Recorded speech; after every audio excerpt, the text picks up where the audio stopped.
Iran और Israel के युद्ध में अमेरिका भी कूद पड़ा है। उसने ईरान के खिलाफ जंग का ऐलान करते हुए ऐसा सरप्राइज अटैक किया जिससे पूरे गल्फ में हड़कंप मच गया।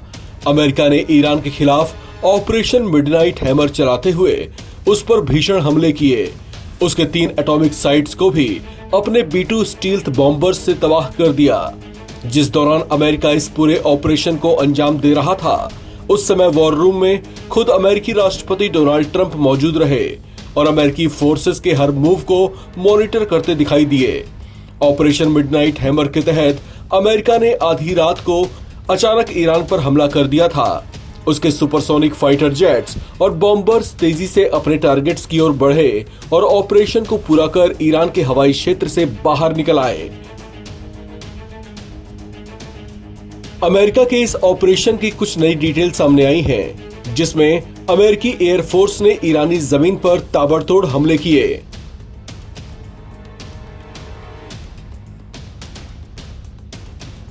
अमेरिका ने इस ऑपरेशन के लिए 130 से ज्यादा जेट, आधुनिक मिसाइलें और जमीन के नीचे तक जाने वाले 14,000 किलो के बंकर बस्टर बमों का इस्तेमाल किया। अमेरिका ने कम समय में ईरान में ज्यादा नुकसान करने की रणनीति पर काम किया, इसलिए अपने ऑपरेशन को मिडनाइट हैमर यानी रात में हथौड़ा चलाने का नाम दिया। अमेरिका के chief of staff general Dan Caine ने बताया है कि अमेरिका ने ऑपरेशन मिडनाइट के तहत ईरान के परमाणु स्थलों पर हमला करने के लिए इन बम वर्षकों के साथ 130 से ज्यादा लड़ाकू विमान भी ईरान पर हमले में शामिल थे। 7 से 8 B-2 स्टील्थ बॉम्बर्स का इस्तेमाल बंकर बस्टर बमों को ईरान की भूमिगत सुविधा पर दागने के लिए किया गया। जनरल केन ने बताया कि अमेरिकी बम वर्षकों ने 2 ईरानी परमाणु सुविधाओं फोर्डो और नतांज पर 1 दर्जन से ज्यादा 30,000 पाउंड के massive ordnance penetrator bunker buster bomb गिराए ताकि अंडरग्राउंड सुविधाओं को तबाह किया जा सके। वहीं इस्फहान के परमाणु ठिकाने पर टॉमहॉक मिसाइलें दागी गईं। उन्होंने ये भी कहा कि ऑपरेशन मिडनाइट हैमर में ईरानी सैनिकों या इजरायली लोगों को निशाना नहीं बनाया गया। मिसौरी में विटमैन एयरफोर्स बेस से प्रशांत क्षेत्र में अमेरिकी बेस गुआम पर रणनीतिक हवाई अड्डे पर B-2 स्पिरिट स्टील्थ बम वर्षक तैनात किए थे। जनरल केन ने बताया कि अमेरिकी एयरफोर्स ने अपने इस ऑपरेशन में प्रशांत क्षेत्र में बम वर्षकों को तैनात करके एक धोखा देने वाली रणनीति का इस्तेमाल किया। इस हमले के साथ अमेरिका अब सीधे तौर से ईरान के खिलाफ जंग में उतर आया है। अमेरिकी राष्ट्रपति डोनाल्ड ट्रंप ने अपने social media platform truth social पर इसकी घोषणा की। ट्रंप ने लिखा, हमने ईरान में 3 परमाणु स्थलों पर अपना बहुत सफल हमला पूरा कर लिया है। उन्होंने बताया कि ईरान की फोर्डो, नतांज और इस्फहान में मौजूद परमाणु ठिकानों को निशाना बनाया गया और अमेरिकी लड़ाकू विमान ईरानी एयर स्पेस से सुरक्षित बाहर आ चुके हैं। अमेरिका अपनी सफलता से बेहद खुश है। हालांकि उसके ऐसे एक्शन के बाद ईरान समेत उसका समर्थन कर रहे रूस और चीन की त्योरियां चढ़ी हुई हैं। माना जा रहा है कि वे जल्दी ही अमेरिका के खिलाफ कोई बड़ा कदम उठा सकते हैं। अगर ऐसा होता है तो तनाव और ज्यादा बढ़ सकता है। इस बीच ईरान के सुप्रीम लीडर अली खामेनेई की ओर से एक बड़ा बयान आया, जिसमें उन्होंने कहा कि दुश्मन ने भारी भूल कर दी है, उसे इसकी कीमत चुकानी पड़ेगी। ईरान के सुप्रीम लीडर अली खामेनेई ने अमेरिका का नाम लिए बिना ये बड़ी चेतावनी दी है। इसे अमेरिका को उनकी ललकार माना जा रहा है। खामेनेई ने संकेत दिए हैं कि वो अपने नतांज, फोर्डो और इस्फहान न्यूक्लियर साइट्स पर हुए हमलों का बदला अमेरिका से लेकर रहेगा। संयुक्त राष्ट्र में इस बात का ऐलान करते हुए ईरान के राजदूत ने कहा कि हम कब, कहां और किस तरह से बदला लेंगे, ये ईरान की सेना तय करेगी। हम दुश्मन पर हमले तेज करेंगे, गुनहगारों को सजा मिलकर रहेगी। यहूदी देश ने बड़ी भयंकर भूल की है, उसे सजा मिलनी चाहिए और ये उसे मिलकर रहेगी। ईरानी फोर्सेस ने अमेरिका के मित्र देश इजराइल पर कहर बरसाना शुरू कर दिया है।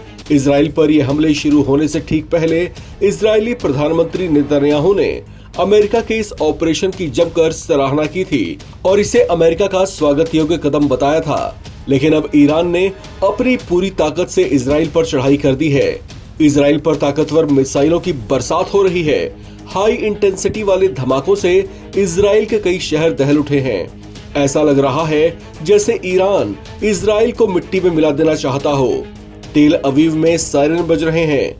इजराइल डिफेंस फोर्स ने लोगों से सुरक्षित रहने को कहा है।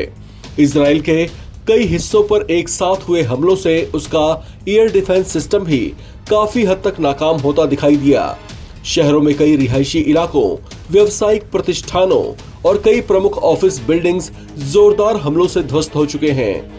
ऐसे में लगभग समूचे इजराइल में अफरा तफरी और भगदड़ जैसे हालात दिखाई दे रहे हैं।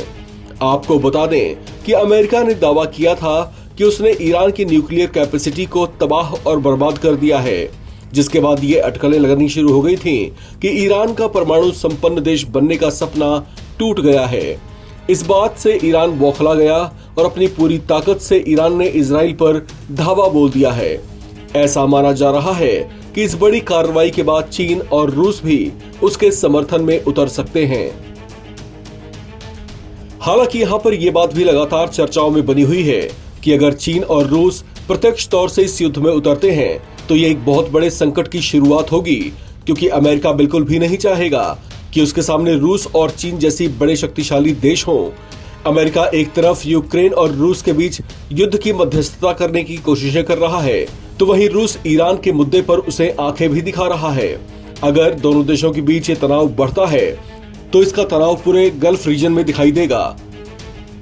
यहाँ पर ये बातें भी लगातार चर्चाओं का विषय बनी हुई हैं कि दुनिया के कई शक्तिशाली देश मिलकर इस युद्ध को समाप्त करने और इस गतिरोध और तनाव को शांत कराने की कोशिशों में जुटे हुए हैं। पाकिस्तान, रूस और चीन की पहल पर यूएनएससी में एक विशेष बैठक बुलाई गई थी, जहां पर इस बात को लेकर चर्चा हुई कि किस तरीके से इस तनाव को कम किया जा सकता है और कैसे युद्ध की स्थितियों को शांत कराया जा सकता है। हालांकि इस सब के बावजूद ईरान की त्योरियां चढ़ी हुई हैं। ईरान के सुप्रीम लीडर अली खामेनेई ने साफ तौर से कहा है कि अमेरिका ने उस पर हमला करके एक बड़ी भूल कर दी है, जिसका खामियाजा उसको जरूर उठाना पड़ेगा। इस तरह के बयानों से तनाव की स्थितियां और ज्यादा बढ़ने की संभावनाएं दिखाई दे रही हैं। हालांकि आगे क्या होता है इस पर संशय के बादल बने हुए हैं, लेकिन जिस तरह के हालात गल्फ रीजन में पनपते दिखाई दे रहे हैं उसे कोई शुभ संकेत नहीं माना जा रहा। इस खबर में फिलहाल इतना ही। बाकी अपडेट्स के लिए आप बने रहें एनबीटी ऑनलाइन के साथ।